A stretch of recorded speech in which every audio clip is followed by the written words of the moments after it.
everyone, and welcome back for another deep dive. Glad to be here. Today, we're diving into a topic that I know is going to hit home for a lot of you guys, men's rights, particularly when we look at it through the lens of marriage and all the crazy cultural changes that are happening. Yeah, it's a minefield out there for sure. Absolutely. And to guide us through this minefield, we've got this book, The Illusion of Generation Z, Reclaiming Our Lost Masculinity. Interesting title. Yeah, and this book, it doesn't hold back. It straight up says that traditional masculinity, the kind a lot of us in the red pill community know, and value is under attack. Under attack, huh? Yeah, a full-on assault. And the book points the finger at Gen Z and this whole woke culture thing. I think a lot of our listeners can relate to that. Yeah, for sure. So let's break this down, starting with the book's main argument. Traditional masculinity is being systematically dismantled, not just challenged, but like taken apart piece by piece. Okay, so how does the book back that up? Well, they use some pretty interesting examples. Remember the first Iron Man movie? Tony Stark was like this total alpha male, right? Rash, unapologetic. Yeah, I remember that. But then you fast forward to Avengers, Endgame, and he's breaking down needing comfort, almost fragile. Huh, interesting. The author says this isn't just a random thing. It's like a sign of a bigger trend. Makes you wonder if even superheroes are allowed to be manly anymore. Right. And it's not just movies. This is happening everywhere. How we raise our sons, what's expected of men in relationships, even how masculinity is shown in ads. You know, that reminds me of something we talk about a lot in the red pill community, these covert contracts and relationships. If society is telling men they can't be those traditional providers, protectors, what happens to those unspoken agreements between men and women? That's a really good point. And the book doesn't directly talk about covert contracts, but its analysis of these changing gender roles definitely gives us a new way to look at how those contracts are being messed with and becoming unbalanced. Makes sense. Now, another big thing that the book tackles is the decline of religion. It says that as younger generations, especially Gen Z, move away from traditional faiths, that framework for masculinity that religion provided is disappearing. Interesting. So it's not necessarily saying we all need to go back to church or anything. It's more like recognizing that religion played a big role in defining what it meant to be a man, for better or worse. Exactly. And with that influence fading, there's this void, Yeah. a lack of clear guidelines. And what fills that void? According to the book, woke culture. Ah, here we go. Yeah, and the book doesn't just describe woke culture, it tries to trace its roots back to get this Marxist and communist ideology. Hold on. Marxism and communism, that sounds a bit out there. Are we talking about some crazy conspiracy theory here? Not exactly. The author isn't saying there's this secret group of communists trying to take over America. It's more nuanced than that. Yeah. He thinks that the basic ideas of Marxism, especially the focus on class struggle and systemic oppression, have been rebranded and repackaged as woke culture. So instead of workers versus capitalists, it's now like men versus the feminist controlled system or something. That's basically it. He points to terms like systemic oppression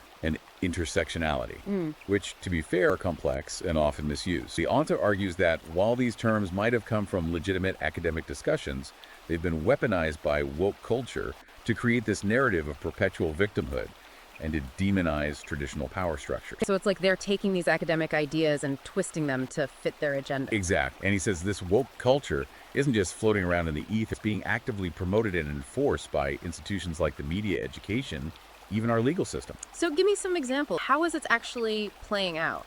Well, he points to things like California schools assigning students to make posters about the supposed benefits of communism, or history textbooks that kind of gloss over the horrible things that happened under communist regimes. Wow, that's pretty disturbing. Yeah, he sees it as a deliberate attempt to rewrite history and indoctrinate younger generations. So it's like on one side, you've got traditional masculinity based on personal responsibility, hard work, and clear roles. And on the other side, you've got woke culture, which he sees as coming from Marxist ideology focused on collectivism, victimhood, and dismantling traditional power structure. Exactly. And stuck in the middle is a whole generation caught in this crossfire. Sounds like a recipe for disaster. Yeah, and that sets the stage for how the book looks at how woke culture uses social media to push its agenda, turning it into what the author calls an echo chamber of wokeness. Social media, yeah, that's a whole other can of worms. And I know a lot of us in the red pill community have seen how it can be used to shut down anyone who disagrees and just reinforce a very specific worldview. Right. And the author says that social media algorithms, those things that are designed to show you content, you'll like actually end up creating these echo chambers where you're only exposed to the same ideas and opinions over and over again, just strengthening what you already believe. So if you're already leaning towards woke ideology, social media just makes you even more woke. Exactly. Yeah, it's like this dangerous feedback loop. He argues that it stops you from seeing different perspectives, stifles critical thinking, and makes it harder for people to question their own bias. It's like living in a bubble. And it's not just about reinforcing beliefs. The book also connects social media to some pretty worrying trends, like the rise of narcissism and this intense pressure to conform to woke standards. Yeah, you see that everywhere online. It's like everyone's trying to be the most woke person in the room. Exactly. The author says that social media encourages this culture of self-promotion and virtue signaling, where people are more worried about looking woke than actually understanding or addressing real social issues. It's like this performative activism, where the goal is to get woke points instead of having real conversations. All about appearance. And the author points out the scary effect this has on free speech. People are afraid to say anything that might be seen as unwoke because they're worried about being publicly shamed, ostracized, or even canceled. That's something I think a lot of people in the Red Pill community have experienced firsthand. It's like this constant pressure to stay silent, even when you see something that's clearly wrong. And this fear of being canceled, the author says, is killing open dialogue and critical thinking. It's creating a culture of conformity where people are afraid to go against the accepted narrative, even if it means going against their own values and beliefs. So basically he's saying social media is like this giant amplifier for woke culture. It's reinforcing those beliefs, promoting narcissism and virtue signaling, and silencing anyone who dares to question the narrative. Exactly. Right. And that's where we start to see the impact on men's lives, especially when it comes to emasculation. Right. That's a perfect segue into the next part of our deep dive, Emasculated, the crisis of modern manhood. We'll unpack how these cultural shifts amplified by social media are hitting men on a personal level, leaving many feeling lost, confused, and stripped of their purpose. You know, it's fascinating how the book connects all this back to emasculation. And it's not just about feeling less manly. That also goes deep into like the psychological effects, arguing that it creates this deep sense of worthlessness and inadequacy in men. And this isn't just some abstract concept, right? This has real consequences for men, especially in their relationships. Absolutely. I mean, how can a man really step up as a leader, as a provider, if he's constantly being told those qualities are toxic? You hit the nail on the head. It's like society is setting men up to fail. Yeah. On one hand, they're told that traditional masculinity is bad, oppressive, outdated. Right. But then on the other hand, a lot of women still want those qualities in a partner. Exactly. The strength, the decisiveness, the ability to protect and provide. It's like a recipe for disaster. This clash of expectations, this unspoken conflict between what society wants men to be and what many women still desire. Yeah. It creates this breeding ground for resentment and frustration in relationships. And it all ties back to those covert contracts we were talking about earlier. Right. When men are told they can't be those traditional figures, those agreements get thrown out of whack. Yeah. Men start to feel like they're giving without getting anything in return. Exactly. And that resentment builds, leading to all sorts of problems in the relationship. It's like they're trapped. Yeah. If they try to be this sensitive new age guy, they're often seen as weak and unattractive. Right. But if they embrace those traditional masculine qualities, they're labeled as toxic and misogynistic. It's a no-win situation. And the author doesn't shy away from this. He uses this powerful example from the sports world. Oh yeah, what's that? He talks about this athlete who was publicly struggling with his masculinity. This athlete tried to be more sensitive and emotional to fit in with these new expectations, but it backfired. He faced ridicule and criticism, even from the people who were supposedly advocating for these changes. Well, so even those at the top of their game are struggling with it. Like a cautionary tale. Yeah. A reminder that even those who seem to embody traditional masculinity are having a hard time navigating this new landscape. It highlights the emotional toll this emasculation takes. It's not just about feeling a bit less manly. Right. It's about feeling lost, confused, and ultimately less valuable as a man. So we've laid out the problem. Traditional masculinity is under attack. Woke culture is everywhere, and men are feeling the effects. Yeah. But the book doesn't just leave us hanging, right? It offers some solutions, a path forward. Absolutely. For men who are feeling lost and disillusioned. The author doesn't just diagnose the problem, he prescribes some powerful antidotes. Okay, so what's the first step on this path to reclaiming masculinity? Well, he starts with personal responsibility. Yeah. He urges men to stop blaming outside forces for their problems and take ownership of their lives. Just that classic red pill idea, right? Exactly. Swallowing the red pill, waking up to reality, and taking control. It's about stepping out of the victim mentality and realizing you have the power to choose your responses, to shape your destiny no matter what challenges you face. And for a lot of men, that starts with understanding those covert contracts that they've gotten into often without even realizing it, and renegotiating those agreements. That's huge. That's something that really resonates with our audience. Yeah. A lot of guys in the red pill community are waking up to these unspoken contracts in their relationship, realizing they've been playing by a set of rules they never agreed to. And the author's focus on personal responsibility gives them a way to address that. Right. It's about taking a hard look at the dynamics in your relationship, figuring out those unspoken agreements, and having those tough conversations to create a more balanced and fulfilling partnership. So personal responsibility is step one. What else does he suggest? Well, he puts a lot of emphasis on rediscovering those traditional masculine values. The ones we were talking about earlier. Things like strength, courage, stoicism, self-reliance. It's like going back to basic. In a way, yes. Rejecting the sensitive new age guy and embracing the strong silent type. But it's not about becoming some caricature of masculine. It's about finding that balance between strength and sensitivity, assertiveness and empathy. So not a caveman, but embodying those masculine traits in a way that's authentic and relevant today. Exactly. And the book gives some practical advice on how to do that. Like? It encourages men to focus on physical fitness, self-improvement, pursuing meaningful goals. It's that level up mentality. Yeah.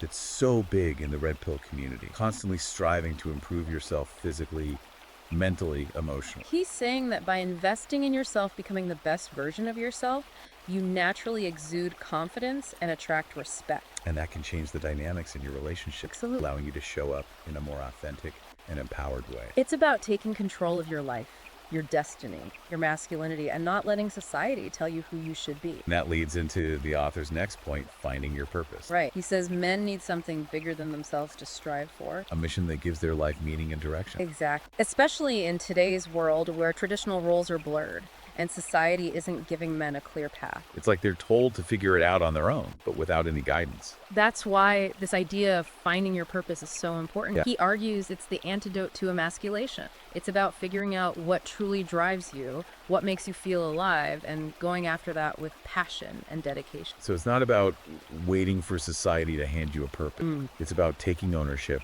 creating a life that's meaningful and fulfilling. Exactly. And for a lot of men, this journey of self-discovery can be really empowering. It lets them step out of the shadow of societal expectations and define their own masculinity on their own terms. It's about reclaiming that sense of agency, that sense of control over their own lives. And that's why I think this book really resonates with the Red Pill community. Yeah, I can see that. It's offering a similar message of empowerment, self-reliance, taking control of your own destiny. So we've got personal responsibility, embracing those core masculine values, finding your purpose. That's a solid foundation. It is. But the author doesn't stop there. He goes into specific areas where these principles can be applied. What? Like education, pop culture, even the way we raise our children. He really goes deep into how woke culture has infiltrated these institutions. Yeah. And he offers some pretty radical solutions for pushing back. And that's what we'll explore in the next part of our deep dive. Sounds good. We'll uncover the author's blueprint for combating this woke agenda and reclaiming these vital aspects of our lives.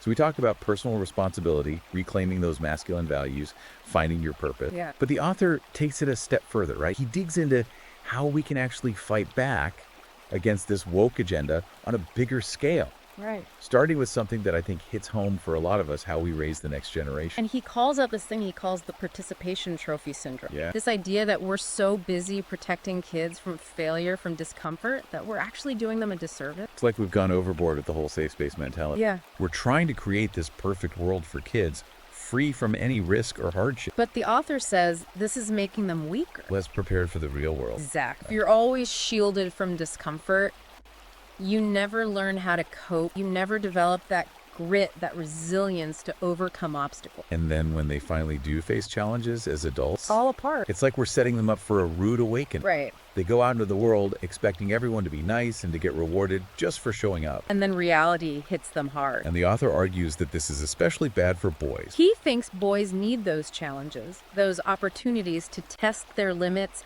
to push themselves to fail and learn from those failures. It's how they build those core masculine traits. Strength, courage, determination. So what's the alternative? What does he suggest we do differently? He says we need to go back to meritocracy. Okay.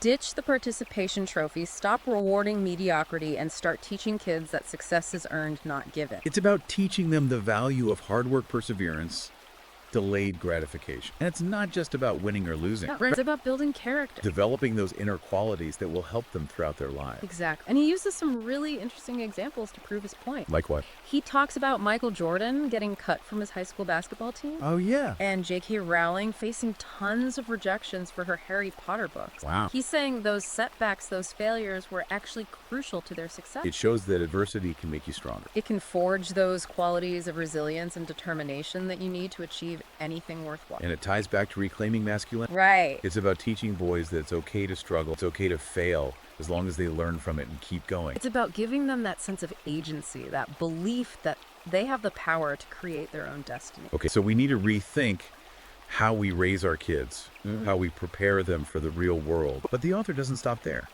He also criticizes the education system, saying it's become a breeding ground for woke ideology. Yeah, he's particularly worried about what he sees as too much focus on social justice issues. Often at the expense of basic academic subjects. He says schools are spending more time indoctrinating kids with progressive ideologies than teaching them critical thinking skills or preparing them for jobs. And he gives some pretty disturbing examples. Like those California schools teaching about the supposed benefits of communism. It's like they're trying to rewrite history to make these failed ideologies seem progressive and beneficial. And the author sees this as really dangerous. He says it's creating a generation of young people who can't think critically, who can't tell fact from fiction, and who are easily manipulated. It's like they're being trained to just accept whatever authority figures tell them. Their teachers, the media, those social media influencers pushing these woke agenda. And the author's solution is to go back to traditional education. Focus on the basics. Critical thinking skills, a more balanced approach to history and social issues. He's urging parents to get involved, to really look at what their kids are being taught, and to challenge schools that are pushing a one-sided agenda. So it's about taking back control of education, Making sure our kids are getting a well-rounded education. one that teaches them to think for themselves, to navigate the world, and to make informed decisions. And it's not just about protecting them from woke ideology. It's about giving them the tools to critically evaluate any ideology, any belief system, and to come to their own conclusion. Okay, so we've talked about raising kids and education, but there's another area where the author sees this woke agenda having a huge impact. What's that? Pop culture. Oh yeah, he spends a whole section on that. Analyzing how movies, TV shows, music, even video games are being used to push woke ideology. And shape the attitudes and beliefs of younger generations. He uses examples like Taylor Swift and Beyonce, Oh yeah. saying these pop stars are using their platforms to push a specific political agenda. Often disguised as empowering women or promoting social justice. And the author's worried that this creates a distorted view, especially for young people who are still figuring out their own values. It's like they're constantly bombarded with messages that reinforce a specific worldview. And that often demonizes traditional masculinity and promotes a victimhood mentality. And it goes back to that idea of social media as an echo chamber of wokeness. Yeah. It's like these celebrities and influencers are using their platforms to create this feedback loop, Where their woke pronouncements are amplified and validated by millions of followers. creating this illusion that their perspective is the only right one. And the author's solution isn't to censor or boycott these artists. No. He's advocating for media literacy. Teaching people, especially young people, the skills to analyze these messages, to break down the narratives, and to form their own opinion. It's about being an active consumer of media. Not just passively absorbing whatever's thrown at you. It's about understanding that everything you see, hear, and read has an agenda, a bias, a perspective. And it's your job to figure that out, to filter the information, and to come to your own conclusion. Okay, so we've covered a lot in this deep dive. We've explored the author's argument that traditional masculinity is under attack, that woke culture is behind it.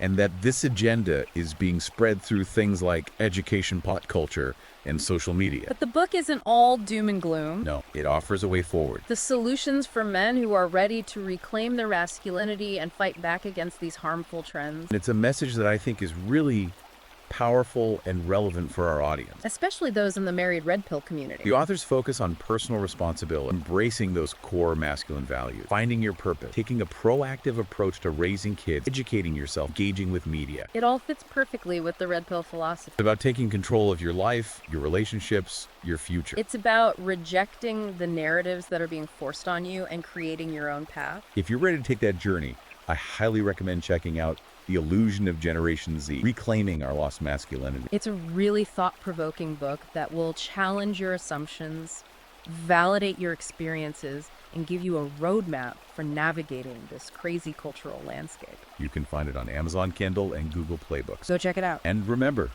you're not alone in this. There's a whole community of men out there, including those in the Married Red Pill subreddit, who are waking up to these issues and taking action. Keep the conversation going, support each other, and never stop fighting for what you believe in. Thanks for joining us on this deep dive. Until next time, stay strong.